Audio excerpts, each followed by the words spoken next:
চব্বিশ পরগনার বসিরহাটে নির্বাচনী প্রচার ঘিরে উত্তেজনা চরমে।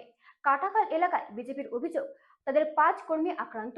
এর জেরে বিজেপি প্রার্থী সূর্য ব্যানার্জির নেতৃত্বে বসিরহাট মালঞ্চ রোড শো অবরোধ, থমকে যায় যান চলাচল। ঘটনাস্থলে পৌঁছেছে পুলিশ ও কেন্দ্রীয় বাহিনী। পাল্টা তৃণমূল প্রার্থী সুরজিৎ মিত্রের দাবি, বিজেপি উস্কানি দিয়ে অশান্তি তৈরির চেষ্টা করছে। পুরো ঘটনার তদন্ত শুরু করেছে পুলিশ।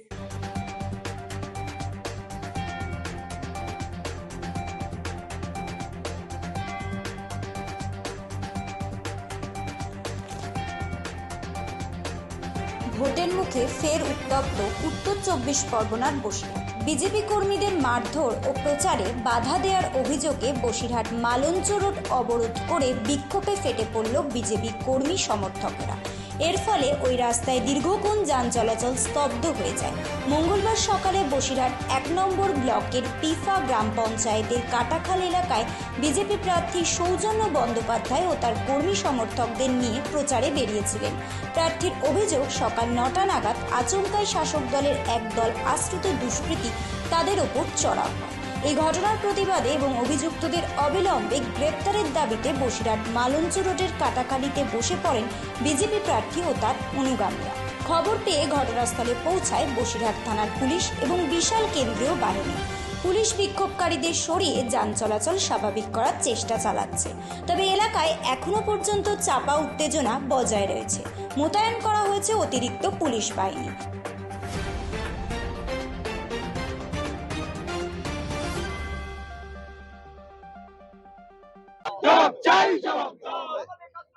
দেখুন, আমাদের বসিরহাট দক্ষিণের সম্মানীয় প্রার্থী ডক্টর সূর্য ব্যানার্জি আমাদের মধ্যে আছেন।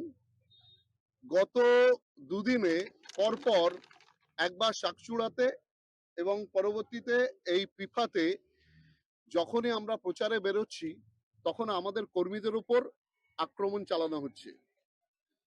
তো এখন স্বাভাবিকভাবেই একটা গণতান্ত্রিক দেশের একটা রাজ্য, সেখানে নির্বাচন ঘোষণা হয়েছে, যে কোনো দল তারা ডোর টু ডোর ক্যাম্পেইন করবে। তো এই তৃণমূলের যে হারমাদ মানসিকতা, যে বিপরীত দলের উপর, বিরোধী দলের উপর হামলা, এই মানসিকতা আর আমরা সহ্য করব না। তো যেখানেই এরকম হবে সেখানেই আমরা অবরোধ করব, প্রতিবাদ জানাবো। আর পুলিশ প্রশাসনকে খবর দেওয়া সত্ত্বেও দেরিতে পুলিশ প্রশাসন এসছে এবং এখনো পর্যন্ত 2 ঘন্টা হয়ে গেছে, এখনো পর্যন্ত গ্রেপ্তার হয়নি, অথচ তারা ঘুরে বেড়াচ্ছে। এর বিরুদ্ধে প্রতিবাদ জানাতেই আমরা পথ অবরোধ করতে বাধ্য হয়েছি। অবশ্যই আমাদের অলরেডি নির্বাচন কমিশনে জানানো হয়ে গেছে, আমরা এফআইআর লঞ্চ করব। এর মধ্যে সবচেয়ে দুর্ভাগ্যজনক হলো আমাদের অ্যাডিশনাল এসপি পার্থ ঘোষ, তিনি প্রার্থীকে ফোন করে বলছেন যে ডোর টু ডোর ক্যাম্পেইন করতে গেছেন, আপনি কি সুবিধা পেয়ে পারমিশন নিয়েছেন? It's a joke. Is it a joke? Door to door campaign করবে একটা রাজনৈতিক দল, নির্বাচন ঘোষণা হয়ে গেছে, তার জন্য সুবিধা পেয়ে পারমিশন লাগবে? উনি কোন আইন পড়েছেন? আমরা চাই পুলিশ প্রতিশ্রুতি দিক যে আগামী 24 ঘন্টার মধ্যে অ্যারেস্ট হবে এই যারা মিসক্রিয়েন্টরা, যারা এই হামলাবাজরা। তাহলে আমরা ভাববো, আমরা চিন্তা করব। সুকল্যাণ বৈদ্য। বলছি, আজকে বিক্ষোভ কেন দেখাচ্ছে রাস্তা অবরোধ করে? আমাদের বিজেপির কিছু কার্যকর্তা আজকে পিফা পঞ্চায়েতের বিভিন্ন ঘরে ঘরে গিয়ে প্রচার করছিল, হ্যান্ডবিল দিয়ে তারা প্রচার করছিল। প্রচার করতে করতে 125 নম্বর বুথ যখন তারা এখানে ঢোকে, আমাদের এই কর্মীরা 5-6 জন ছিল একসঙ্গে। এখান থেকে কিছু লোকজন তারা হঠাৎ করে অতর্কিতে আক্রমণ করে, বলতে শুরু করে যে এখানে বিজেপির কোনো প্রচার করতে দেয়া হবে না, মুখে তাদের জয় বাংলা স্লোগান। এই করে আমাদের 4 জন কর্মীকে ধরে মারধর করে। এই আমাদের 5-6 জন কর্মী ভয়ে এখানে পালিয়ে এসে এইখানে ব্রিজের ওপরে দাঁড়িয়েছিল। আমি খবর পাওয়ার সঙ্গে সঙ্গে পুলিশকে ফোন করেছি। পুলিশ আসার জন্য সময় লেগেছে প্রায় 45 মিনিট পরে আমি এসে, ওনারা পৌঁছেছেন, তার আগে আমি এখানে পৌঁছেছি। একই সঙ্গে পুলিশ প্রশাসনের থেকে অ্যাডিশনাল এসপি উনি বলছেন যে এখানে যে আপনারা প্রচার করতে এসছেন, সেই প্রচারের জন্য কি সুবিধা পেয়ে অ্যাপ্লিকেশন করেছিলেন?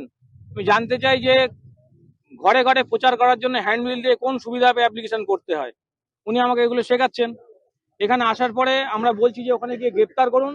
আমরা যে বাড়ি থেকে আক্রমণ হয়েছিল, যারা আক্রমণ করেছিল তাদেরকে আমরা আইডেন্টিফাই করেছি, কিন্তু আমরা নাম জানি না।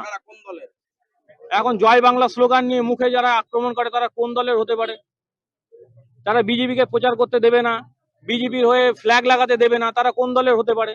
আর তো কোনো এরকম হারমাত বাহিনী তো আর কারুর নেই, অন্য কোনো দল তো এরকম নেই, একটাই দল আছে তৃণমূল। এখন দাবি কি? এখন দাবি তাদেরকে গ্রেপ্তার করতে হবে, যতক্ষণ না গ্রেপ্তার হবে ততক্ষণ এই রাস্তা আমরা ছাড়বো না। এ তো জানি না, তো আমার কাছে খবর আসেনি এখন। যদি খবর আসে নিশ্চিত।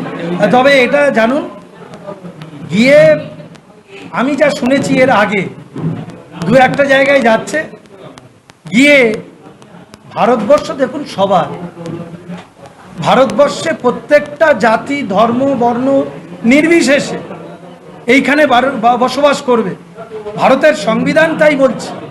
কিন্তু আমরা দেখছি ভারতীয় জনতা পার্টি যত ভোটের দিন এগিয়ে আসছে, তাদের পায়ের তলায় মাটি না থাকার কারণে তারা এলাকায় গিয়ে হিন্দু মুসলিম করে একটা দাঙ্গা বাঁধানোর চেষ্টা চক্রান্ত করছে। মুসলিম সম্প্রদায়ের ওখানে গিয়ে বাজে বাজে কথাবার্তা বলছে, তাদেরকে খেপিয়ে তুলছে, এবং তারা যাতে উত্তেজিত হয়ে তাদের ওপরে আক্রমণ করে সেই ধরনের কথাবার্তা তারা বলে যাচ্ছে। আপনারা জানেন যে এসআইআরে বহু মানুষের নাম বাদ দিয়েছে, পাসপোর্ট আছে, বাবা ভোটার ছেলের নাম নেই, ছেলে ভোটার বাবার নাম নেই, আত্মীয় স্বজনের নাম নেই, মেয়েদের নাম মহিলাদের নাম আমার মায়েদের নাম ইচ্ছাকৃতভাবে বাদ দেওয়া হয়েছে। তা তারা এমনি ফুঁসছে যে এই ধরনের অন্যায় অবিচার কেন করা হলো। সেই সময় গিয়ে কেউ যদি এই রকম ধরনের ঘটনা ঘটায়, তার রাগের বহিঃপ্রকাশ ঘটছে।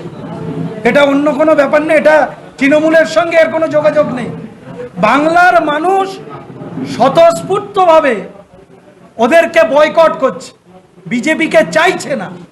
বিজেপিকে তারা দেখলেই তারা বয়কট করছে, তাড়াচ্ছে। এটা তৃণমূল করছে না, এটা বাঙালিরা করছে। বাংলাটাকে যারা শান্তিতে রাখতে চায়, বাংলার আপামর মানুষ রাস্তায় নেমেছে। বিজেপি আর কদিন পরে প্রচার করতে বেরোতে পারবে না, কারণ বাংলার মানুষ তারা ঐক্যবদ্ধ হচ্ছে আস্তে আস্তে। ব্যুরো রিপোর্ট, রাত দিন নিউজ নেটওয়ার্ক।